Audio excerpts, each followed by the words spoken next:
I have damaged my hair and I have caused a lot of stress and tension to my edges, my nape area, and really just my scalp in general, and I have caused traction alopecia. Now guys, the reason why I'm so focused on the edges of my hair is really because the edges are actually the most visible part where you can see right away that there's damage. So when you are causing that friction, and if you are struggling with hair loss or traction alopecia, basically you're gonna notice it right away, right around the hairline and right at the nape area. So that's why when I'm gonna be focusing on the damage that I've caused to my hair, I'll be focusing mainly on the edges and the nape area. So how did I grow my hair back from traction alopecia? For all of you who've been following me, you know exactly what I'm gonna say.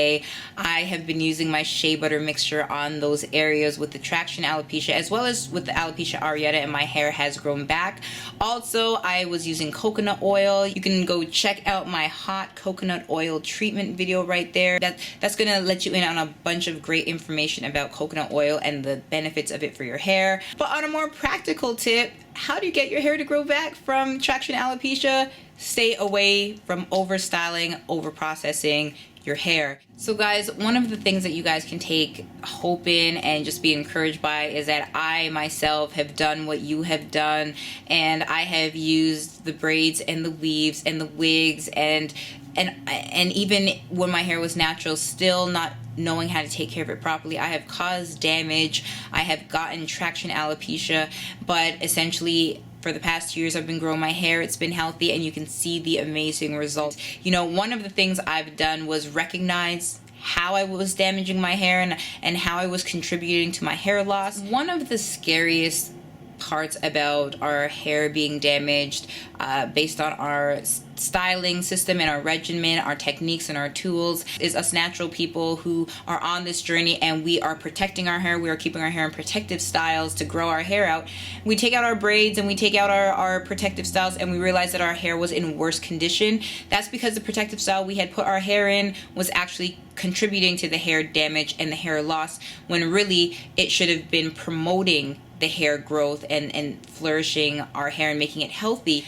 That to me is so scary because I used to be like that. I used to put in braids, single braids, and I used to take out the braids and notice my hair was thinning, it was uneven, there was certain things that I didn't like about my hair. And in order for me to feel good and in order for me to really not focus on why it was like that, I decided to put back in the same braids to try and, you know, cover up the damage and to try and ignore the damage, because in all honesty we have things to do with our life and the last thing we want to think about is hair damage. But we need to think about the hair damage and we need to think about how we got ourselves into that predicament in order to not continue to make matters worse. So if I put in braids and I cause thinning and damage to my hair, I'm not going to put in braids for a few months. So you don't want to keep doing the same thing over and over again expecting different results. You want to do something different. So for me, like I told you guys, I ended up cutting out braids. I haven't done any of that stuff to my hair, and you can see the results. Maybe not in this video, but if you go back and watch, you know, I think the last video is my 20-month hair update video. You can see my hair is growing, it's flourishing, it's healthy, I'm happy. And trust me guys, you can yield some of those same results. You can undo some of the damage, and even if it's traction alopecia, if your doctor has told you it's traction alopecia, feel good that that is something that with time and with the proper regimen and technique you can undo. So guys, just take note that when you are putting in those protective styles and you're trying to cover up that damage and that hair loss, that you essentially are causing more damage, and the more damage you cause, it might be irreversible. So one of the ways I do that, and for those of you who've been on this journey with me, you know, as you can see, I only put twists in my hair. So this has been in for a little while, and I can show you right now. I can find that area right there and I can just pull it right out. You see how easy that is? Well, I'm gonna twist that back up. So guys, as I twist that back up, you can see that I don't do it really tight so that I can find that very loose separation right up there, so that when it is time to take down my hair, it's super simple. And that's one of the reasons I do put it in twists, just because the maintenance is very easy on it. It's look at that, it looks like it was never taken out. But yeah, I find like in the twist I've developed a system and I've developed a regimen and a technique that I'm very used to. As you can see from some of these pictures, that you can change the style, you can change the look, you can put it in a ponytail, you can wear it, you know, in a half up, half down style, you can wear it out, you can cover it with a beanie hat, you can cover it with a scarf.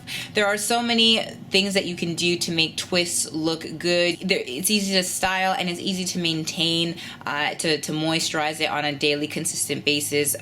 Twists are awesome, but essentially what you want to end up with is your hair that's protected and you're not pulling on it. So you're not corn rolling it back, or you're not, you know, putting it in tight ponytails or anything like that.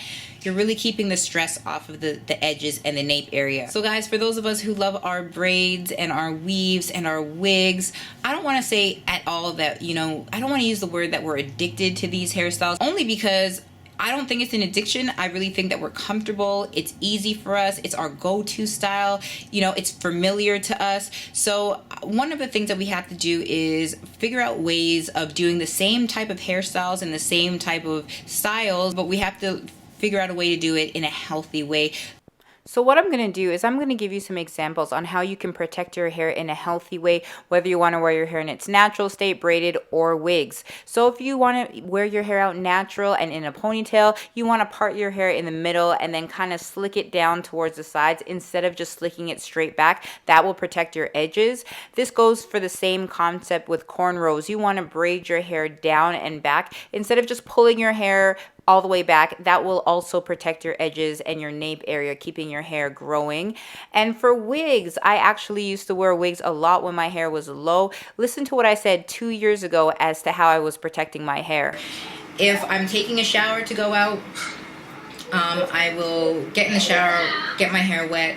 I'll come out of the shower and I will put on the leave-in, and I will put a shower cap on my hair, put on a silk scarf, and then I will put on whatever I'm going out in. So if I'm going out in a wig, if I'm going out in a hat. So now when I wear wigs, it's a little bit different than how I wore it 2 years ago. Now instead of using the plastic baggie, I don't do that anymore. I just put the silk scarf right over my edges, and then I put the wig right on over top of that. And guys, that is it. That is my video on how overstyling and overprocessing your hair can cause traction alopecia, and you know, ways that you can avoid that altogether. And then guys, on top of that, I want to encourage you that if you do have traction alopecia, if you do have thinning edges, or if you do have hair loss or a lot of shedding, please know that you can reverse and stop that process. You can get your hair to grow back and flourish. I definitely want to encourage you from a living proof that your hair can grow back, it can be restored. I mean, I'll just give you a little bit of an example. Remember that picture where I showed you about the back and how I didn't have any hair at the back? Well, that is what the length of my hair currently. I can't even get it in the shot. It is growing back, and you can see that starts right, can you see, right from the bottom of my hair. So I figured out a way to do hairstyles without even, you know, causing any pulling at the back, so my hair stays intact, and it is growing. So you can see that it is getting longer, and I'm gonna have an update video on you guys shortly.